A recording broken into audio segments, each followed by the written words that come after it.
को सलाम, supreme court का एहतराम। अपनी जगह पे हम जमीन लेने से इनकार करते हैं, मैं जमीन, इसमें क्या आपत्ति है? बट आप बड़ी बाबरी मस्जिद चिल्ला रहे थे। मुझे ये बताइए कि क्या मस्जिद तो मंदिर तोड़ के मस्जिद बनाई जा सकती है? ये तो सुप्रीम कोर्ट की अपमानना कर रहे हैं आप। मैं नहीं कर रहा हूं, मैं नहीं कर रहा हूं। आप मुझे बताइए, आप मुझे बताइए, सुप्रीम कोर्ट ने माना है ना वो मंदिर क्या विशेष है? सुप्रीम कोर्ट ने कहा है ऐसा कोई सबूत नहीं मिला जिसके तहत वो ये कह सके कि यहाँ मंदिर तोड़ के मस्जिद बनाई गई है। ये सुप्रीम कोर्ट ने कहा है। नरसिम्हानंद जी, फिर मैं रामविलास वेदांती जी के पास जा रहा हूँ। मैं अपने मुंह से राम जन्मभूमि के बारे में एक मिनट, एक करके प्लीज। मसूद भाई, रावत जी, किसी को कुछ समझ नहीं आता। मसूद भाई कंक्लूड करिए। कुछ भी बोलो। दीपक जी, मैं आपको इतिहास की आज से 10-15 साल पुराने इतिहास की तरफ ले जाना चाहता हूं। मुसलमानों के मौलानाओं ने इलाहाबाद हाईकोर्ट का, प्रयागराज हाईकोर्ट का फैसला आने से पहले बड़े जोर जोर से चिल्लाकर कहा था कि हमारी शरीयत में लिखा हुआ है कि हम किसी भी जगह को छीनकर किसी मंदिर को, दूसरे की इबादत गाह को तोड़कर वहां पर कुछ भी नहीं बना सकते। मस्जिद तो बिल्कुल नहीं बना सकते। बिल्कुल ठीक। और अगर ये कहीं तय हो जाए कि वहां पहले मंदिर था तो हम इसे छोड़ देंगे। बिल्कुल। प्रयागराज हाईकोर्ट ने यह तय कर दिया। उसके बाद लड़ाई फिर आगे चली। एक मिनट, ना ना, एक करके मसूद भाई, एक करके ना मैं नहीं बोलने दूंगा। बात करिए, आप बोल रहे थे, मैं तो नहीं बोला। मसूद जी, एक करके बात करिए। दर्शकों को कुछ समझ नहीं आता है। एक करके बात करिए। मसूद जी को ऑडियो खत्म कर दीजिए। मसूद जी को ऑडियो खत्म कर दीजिए। मसूद जी, ये तरीका ठीक नहीं है। सुन तो लो, मैं बता तो रहा हूं, तुम बोलने कहां दे रहे हो? प्रयागराज हाईकोर्ट ने यह बिल्कुल तय कर दिया था कि मंदिर तोड़कर मस्जिद बनी है। सुप्रीम कोर्ट, आपने पढ़ा है फैसला। एक मिनट मुझे बोलने तो दो। अरे अच्छा, अगर देखिए आपको ऐसे बहस मैं नहीं कर सकता भैया, आप ही मसूद भाई, एक एक करके आप कोर्ट के ऊपर इल्जाम लगा रहे हो ना। नहीं, भाई साहब, एक मिनट।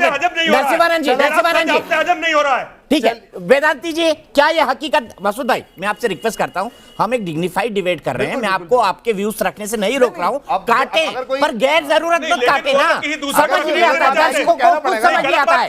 दर्शकों को कुछ समझ नहीं आता है। क्या मतलब है फिर इस डिबेट का? सबसे पहले मैं वेदांती जी के पास जाऊंगा। वेदांती जी, बाबरी मस्जिद कहा जा रहा है, आप क्या वहां पर कोई मस्जिद का अस्तित्व था? क्योंकि मस्जिद तो किसी मंदिर को तोड़कर बनाई ही नहीं जा सकती।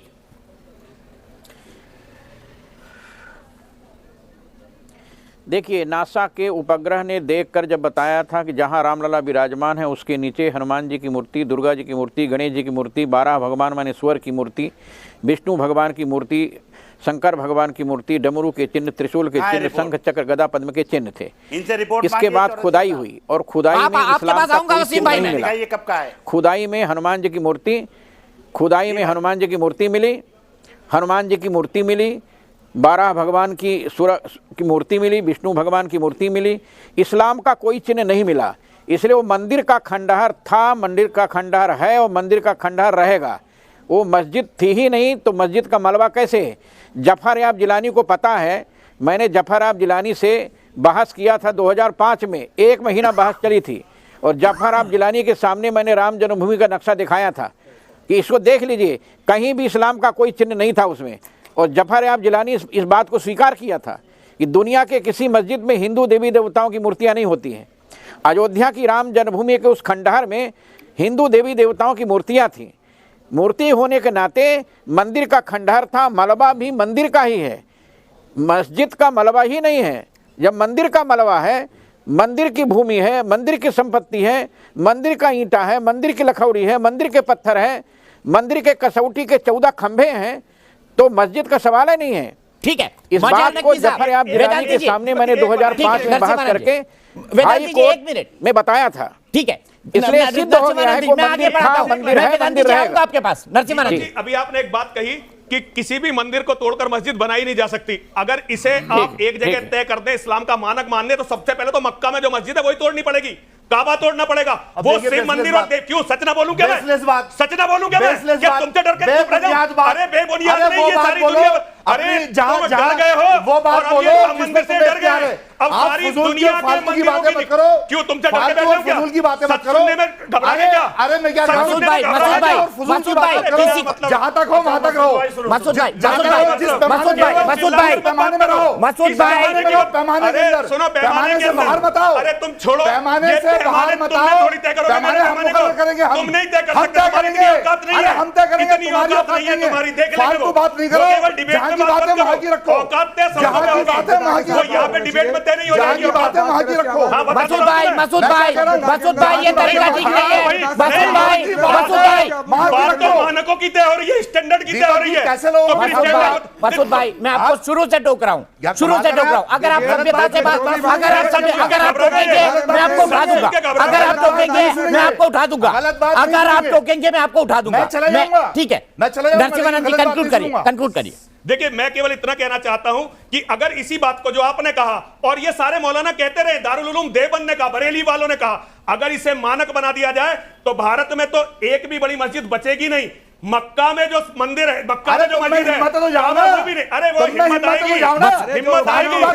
देखो ये टकराव वाली बात ठीक है, एक एक करके, एक एक करके। नरसिम्हानंद जी, मसूद जी जवाब दीजिए, मसूद जी जवाब दीजिए, नरसिम्हानंद जी, मसूद जी जवाब दीजिए, जवाब दीजिए। टकराव वाली बात बर्दाश्त नहीं होगी दीपक। चलिए, हम अयोध्या तक सीमित रखें अपने आप को। ठीक है, हम अयोध्या तक सीमित रखते हैं, हम अयोध्या तक सीमित रखते हैं, हम अयोध्या तक सीमित रखते हैं, हम अयोध्या तक सीमित रखते हैं। ठीक है, हम अयोध्या तक सीमित रखते हैं। मैं सीधे चलता हूँ डॉक्टर मजार नकवी के पास। डॉक्टर मजार नकवी, मेरा सीधा कहना है कि अगर मंदिर तोड़ कर मस्जिद बनाई गई थी, क्योंकि सुप्रीम कोर्ट ने साफ कहा है कि एसआई की रिपोर्ट को खारिज नहीं किया जा सकता, तो आप बाबरी मस्जिद को पाक कैसे मान सकते हैं? बताइए डॉक्टर नकवी।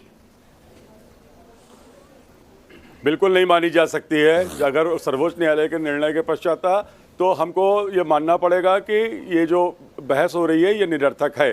मैंने जफर याब जिलानी साहब के बयान को बहुत गौर से पढ़ा था। उन्होंने ये कहा था कि हमें मलबा इसलिए चाहिए कि भारतीय सरकार जो है वो उसकी बेहुरमती कर देगी या उसको कहीं नाले में न डाल दे। तो ये सरकार की तरफ से जवाब आना चाहिए कि नहीं, ऐसा कुछ नहीं है। ठीक है, सरकार की तरफ से और जवाब ये बात वाजिब मैं बनता कहना है। चाहूंगा कि भारतीय जो मैं कोशिश कर रहा हूं कि ट्रस्ट से जुड़े हुए लोगों की आपसे सीधे बात कराऊं, लेकिन मेरा सवाल दूसरा है। आप लोग बाबरी मस्जिद कहते थे, सुप्रीम कोर्ट खुद कह रहा है कि वहां पर मंदिर के अवशेष मिले हैं, एसआई की रिपोर्ट को खारिज नहीं किया जा सकता। तो इस नापाक मस्जिद के पीछे क्यों पागल थे एक बड़ा तबका? ये बताइए। कहा है कि किसी मंदिर को तोड़ के मस्जिद हाजिक बनाई भाई, गई। हाजिक भाई, सुप्रीम कोर्ट ने कहा- ये नहीं कहा, ये नहीं कहा, ये नहीं कहा, ये नहीं कहा, ये नहीं कहा। क्या था फिर वो? मजाक कर रहे हैं लोग, मजाक कर रहे ये हो, नहीं। मजाक कर रहे हैं, बच्चों जैसी बात। चलिए मैं पूछता हूँ। ठीक है, रावत जी आप पूछिए। मेरा एक प्रश्न है, सभी जितने भी यहाँ पर बैठे हुए हैं, जफर मैं भी दीपक जी एक आध सवाल मांग रहे हैं कि पूछना मलबा चाहता चाहिए आप हमें। बिल्कुल मौका मिलेगा मजहर भाई। सुन लीजिए, मलबा चाहिए। उस मलबे को करोगे क्या? आप मुझे ये बता दीजिए, क्या करोगे उस मलबे को? म्यूजियम बनाओगे उसका कि जिसके अंदर मेरे अंदाज से 1000 कुत्तों ने पेशाब कर रखा होगा? आपके यहाँ तो पांच ना ना, प्लीज प्लीज प्लीज, ये लैंग्वेज एक्सेप्ट नहीं है। ना ना ना रावत साहब, ना ना ना ना ना ना ना ना ना ना ना, ये लैंग्वेज एक्सेप्ट नहीं है, ये लैंग्वेज एक्सेप्ट नहीं है, ये लैंग्वेज एक्सेप्ट नहीं है। मैं आगे बढ़ाता हूँ। वसीम भाई, वसीम भाई, बात होती है इस्लाम में, क्या वो मलबा पाक साहब है? अरे सुनो पहले, क्या वो मलबा पाक साहब है? क्या वो मलबा पाक साहब है? मैंने उस बात पे कही है कि नाले में ना फेंक दे उसको। मैंने उस बात पे कहा, मेरी बात का जवाब दीजिए। अगर किसी के पास है, आप उसको करोगे क्या? जिम्मेदारी बनती क्या है करोगे उस उसको? मलबे को किसी जगह दफनवा दे। जब ठीक है। आपके यहाँ पर इस्लाम में कोई भी मस्जिद बनाई जाती है, नीचे बिल्कुल पाक साफ बना करके मस्जिद की नींव रखी जाती है। वहाँ मंदिर नहीं नहीं, मेरा सवाल ही दूसरा है। मेरा रावत साहब, मेरा सवाल ही दूसरा है। रामलला ब्राजमाने कह रहे हैं वहाँ कुत्तों ने पेशाब किया है। कैसी बात कर रहे हैं आप हिंदू हो? आप ना ना, प्लीज, मैंने उस लैंग्वेज पर मसूद भाई, उस लैंग्वेज पर मैंने ऑब्जेक्ट किया है, उस लैंग्वेज पर मैंने ऑब्जेक्ट किया है, उस लैंग्वेज पर मैंने ऑब्जेक्ट किया है। मैं सीधे वसीम रिजवी के पास कर रहा हूँ। मैं जो मलबा टूटा हुआ उसकी बात कर रहा हूँ। इनका चेहरा बेनकाब हो गया। कुत्तों ने पेशाब किया है रामलला पर। मैं अगर ठीक है, मैं सीधे खराब बात है, ऐसी भाषा भाई ना बोली जाए। नहीं, रावत साहब, भगवान के प्रति, चाहे अल्लाह हो चाहे ईश्वर हो, किसी के प्रति डिसरिस्पेक्ट नहीं। मैं ऐसी ना वो दूसरा मुद्दा है। मैं ऐसी लैंग्वेज का पुरजोर विरोध करता हूं, और आई एम एक्सट्रीमली सॉरी कि मेरी चैनल पर ऐसी लैंग्वेज चली है। नरसिम्हानंद जी आप बोलिए, आगे बढ़ाइए। मैं चाहता हूं जो जफरयाब जिलानी ने चिंता जताई है उसका निराकरण होना चाहिए। और इस चैनल सारे से ऐसे लोगों को हटा दीजिए आप। सुनिए ना, इस सारे ऐसे मलबे शब्दों का का प्रयोग एक करने म्यूजियम वालों को बनवा चैनल में दीजिए, रखना ही नहीं ताकि चाहिए। दुनिया देखें कि इस देश में क्या क्या हुआ था। आने वाली नस्लें उससे जो है कुछ सबक लें और सीखें, ये दुनिया को पता चलना चाहिए। वैसे भी राम मंदिर ने बहुत सारे अत्याचारों को दुनिया के सामने लाया है, लेकिन इसमें मैं सरकार से भी और सभी लोगों से, सारे हिंदूवादियों से कहना चाहता हूं कि राम मंदिर के मलबे पर एक म्यूजियम, एक संग्रहालय जरूर बनना चाहिए। देखिए, हमारे यहां जो टूट गया उसे मंदिर में प्रयोग नहीं किया जा सकता। बिल्कुल, बिल्कुल। ये रावत जी ने जो कहा, रावत जी ने कोई गलत बात नहीं की थी, लेकिन हो सकता है दूसरे लोगों को कोई मौका चाहिए था इनकी बात को काटने का। हमारे लिए वो पवित्र नहीं है, क्योंकि हमारे यहाँ मूर्ति भी टूट गई। बिल्कुल, हमारे यहाँ अगर मूर्ति भी खंडित हो गई तो हम उसका प्रयोग नहीं वही कर कहना चाह रहा सकते। था। ठीक है, पाकिस्तान को इलेक्शन नहीं मिल रहे तो चैन से हुकूमत करना शहबाज शरीफ को भी नसीब नहीं हो रहा। अब अगर अगले 2 दिन में वफाकी हुकूमत इलेक्शन कमीशन को 21 अरब रुपए जारी नहीं करती तो हालात मजीद खराबी की तरफ जाएंगे। मुमकिन सियासी और आईनी बहरान पर मेरे 10 सवाल हैं। सवाल नंबर 1, अभी तक हुकूमत का बज़ाहिर मौक़िफ़ यह है कि 3 रुकनी बेंच का फैसला ही नहीं है, इसलिए वो इस पर अमल की पाबंद नहीं, लेकिन अमली तौर पर ऑर्डर ऑफ कोर्ट की हैसियत वही फैसला जारी हुआ है। क्या इस फैसले को मानने से इनकार करके हुकूमत जानबूझकर आईनी बहरान पैदा कर रही है? सवाल नंबर 2, फैसलों में कंफ्यूजन हो या कोई बहरान हो, फैसला अदालत को ही करना है। हुकूमत अगर अपने मौक़िफ़ की मजबूती पर मुतमईन है तो एक पिटिशन दायर करके इस सूरत हाल को क्लियर क्यों नहीं करती? सवाल नंबर 3, हुकूमती तर्जुमान मरियम औरंगजेब और वजीर कानून आज़म नज़ीर तारड़ कहते हैं कि 3 रुकनी बेंच का फैसला हुआ ही नहीं। अगर चीफ जस्टिस की सरबराही में 3 रुकनी बेंच का फैसला हुआ ही नहीं तो फिर इलेक्शन कमीशन ने किसके हुक्म पर इलेक्शन शेड्यूल जारी किया? सवाल नंबर 4, मरियम औरंगजेब और आज़म नज़ीर तारड़ 3 रुकनी बेंच के फैसले को सुप्रीम कोर्ट का फैसला मानने से इंकारी है, जबकि वजीर खजाना इसाक डार ने आज की न्यूज कॉन्फ्रेंस में एतराफ किया कि सुप्रीम कोर्ट ने हुकूमत को हुक्म दिया है कि वो 21 अरब इलेक्शन कमीशन को ट्रांसफर कर दे। क्या अदालती फैसले के हवाले से हुकूमती वज़रा एक पेज पर नहीं है? सवाल नंबर 5, निगरां हुकूमत 90 दिन के लिए आती है। असेंबलियों की तहलील को 90 दिन गुजर जाने के बाद निगरां हुकूमतों की आईनी हैसियत क्या रह जाएगी? सवाल नंबर 6, हुकूमत मेरे कप्तान को इस बहरान का जिम्मेदार करार दे रही है। अगर हुकूमत आइन के मुताबिक 90 दिन में इलेक्शन करा देती तो क्या यह बहरान पैदा होता? सवाल नंबर 7, अगर हुकूमत सुप्रीम कोर्ट के 4 अप्रैल के फैसले पर अमल नहीं करती तो क्या अदालत उज़्मा तौहीन अदालत की कार्रवाई करेगी? सवाल नंबर 8, तौहीन अदालत की कार्रवाई सिर्फ वजीर आज़म के खिलाफ होगी या दीगर महकमों के लोग भी इसकी जद में आएंगे? सवाल नंबर 9, माजी में पाकिस्तान के मुंतखब वज़ीर आज़म यूसुफ रज़ा गिलानी अदालत का हुक्म न मानने की पादाश में नाअहल हो चुके हैं। क्या तारीख खुद को दोहराने जा रही है? सवाल नंबर 10, क्या शहबाज शरीफ खुद ये चाहते हैं कि वो अदालत से नाअहल हो जाएं ताकि वो सियासी शहीद होकर अगले इलेक्शन में जाएं? नाज़रीन, तमाम सवालों के जवाब ढूंढने की कोशिश करते हैं। आज इसाक डार साहब ने एक प्रेस कॉन्फ्रेंस की, लेकिन किसी किस्म की कोई कमिटमेंट नहीं दी कि जनाब हम सुप्रीम कोर्ट के हुक्म पर ये पैसे इलेक्शन कमीशन को ट्रांसफर करने जा रहे हैं। और आज जब मैं इस प्रोग्राम में आकर बैठा हूं तो आखिरी इतलात तक अभी भी इलेक्शन कमीशन को वो पैसे जारी करने का कोई प्रोग्राम नहीं लग रहा। इक्तिसादी राब्ता कमेटी का इजलास भी स्केड्यूल नहीं है। लग यही रहा है, इंडिकेशंस यही आ रहे हैं कि आप लोगों का पैसे देने का कोई इरादा नहीं है। जी, बिस्मिल्लाह रहमान रहीम। देखें, बात यह है कि जो इसके ऊपर आपने अपने सवालों में भी रोशनी डाली है कि ये जो फैसला आया है 7 मेंबर बेंच का, ये तो 4-3 की से जो है ये सो मोटो रिजेक्ट हुआ है। जब सो मोटो रिजेक्ट हो गया है तो फिर ज़ाहिर है इम्प्लीमेंटेशन वाला केस ऑटोमेटिकली वैसे ही ख़त्म हो जाता है। और इसके ऊपर तो जो है चीफ जस्टिस साहब ने खुद बोला था कोर्ट के अंदर के अतर मिनल्ला साहब जो है वो उनके साथ हैं इसके अंदर, हालांकि जो है फैसला उनके बिल्कुल जो है वो बरक्स आया है। तो ये जो है इस और उस फैसले के अंदर भी ये वाज़े तौर पे लिखा हुआ है कि ये 4-3 है। खाली जस्टिस अतर मिनल्ला ने नहीं, मंदुखेल साहब ने, मंसूर अली शाह साहब ने और याया अफरीदी ने, चारों ऑनरेबल जस्टिस ने ये वाली बात की है कि ये फैसला 4-3 है। तो वो भी सुप्रीम कोर्ट का उतना ही हिस्सा है जितना चीफ जस्टिस साहब हैं।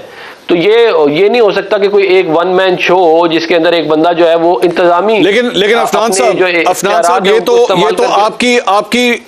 ये तो आपकी ट्रांसलेशन है ना सर। दिस इज ये तो वो तरीकाकार है जिस तरह आप इसकी तशरीह कर रहे हैं। लेकिन सबसे बड़ी बात यह है कि इलेक्शन कमीशन ऑफ पाकिस्तान आपके साथ नहीं खड़ा इस मामले के अंदर। सुप्रीम कोर्ट के हुक्म के मुताबिक उन्होंने इलेक्शन स्केड्यूल अब जारी कर दिया है। सो जिस तरीके से आप इसको ट्रांसलेट कर रहे हैं इस पूरे फैसले को, इलेक्शन कमीशन उस तरह नहीं कर रहा।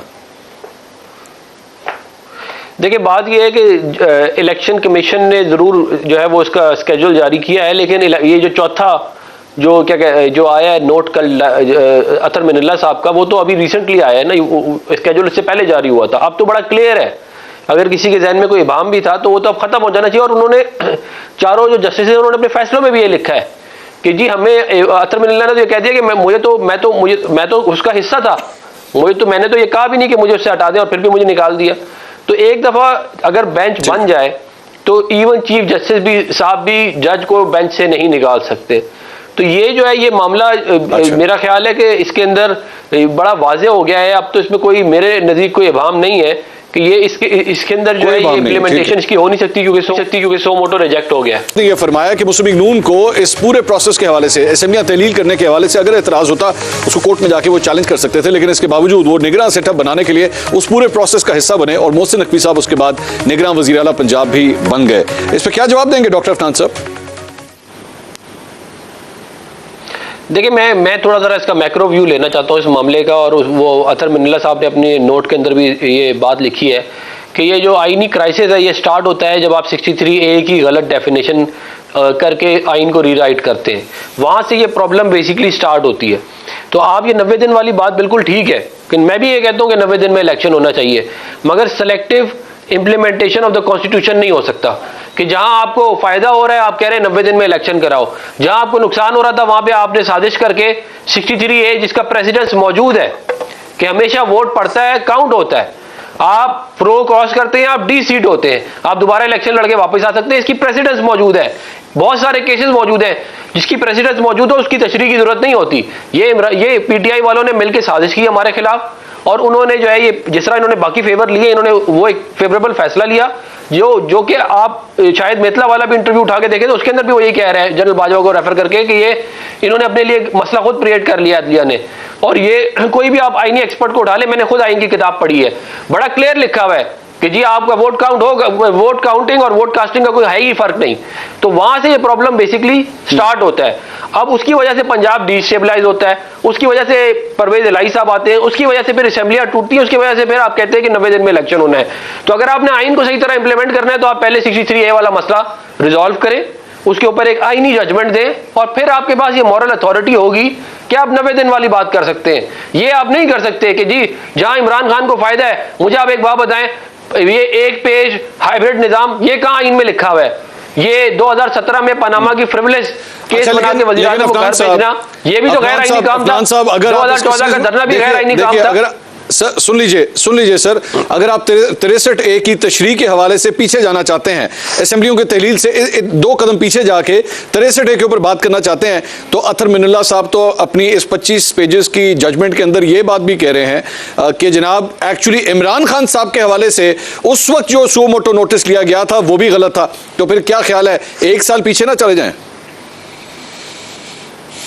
देखिए मैं जो है वो अगर किसी ने उससे पीछे जाना है, जहाँ भी कहीं जाना है, मुझे कोई प्रॉब्लम नहीं है। मैं सिर्फ ये कहता हूँ कि आप आइन के अंदर सेलेक्टिव इम्प्लीमेंटेशन ना करें। कासिम सूरी वाली रूलिंग के अंदर आप किसी आईनी एक्सपर्ट को बुला के बैठा लें, पटिशन होती या सो मोटो होता, फैसला यही आना था जो आया है, क्योंकि आइन में एक दफा वोट ऑफ नो कॉन्फिडेंस की करारदाद जमा हो जाए आप असेंबलियां नहीं तोड़ सकते। इन्होंने आइन को एब्रोगेट करने की कोशिश की थी, 63A वाले मामले में आइन को रीराइट किया गया। मैं ये कह रहा हूँ ना, आप आइन को सेलेक्टिव नहीं कर सकते। फॉलो आप साहब सो मोटो नोटिस लेने की बात हो रही है कि मोटो की हो रही है, लेकिन मैं बात कर रहा हूं कि इम्प्लीमेंटेशन खुद लिया गया था। अतर मिनल्ला साहब कह रहे हैं कि वो भी गलत था, आइए फिर मेरे साथ, अगर अतर मिनल्ला साहब के साथ खड़े होना है, आपने खड़े होना है, तो फिर आइए फिर बैठ के ये कहेंगे हाँ जी पूरा का पूरा जो कुछ लिखा है सारा ठीक है। मेरा यह ख्याल है कि सो मोटो की पावर्स को बहुत ज्यादा अब्यूज किया गया। लेकिन मैं आपको एक बात बता दूं, अगर चीफ जस्टिस साहब सो मोटो ना लेते तो पिटीशन तो हमने नहीं करना था, उस केस को फैसला वही आना था जो आया है, सिर्फ ऑब्जेक्शन सो मोटो के ऊपर है।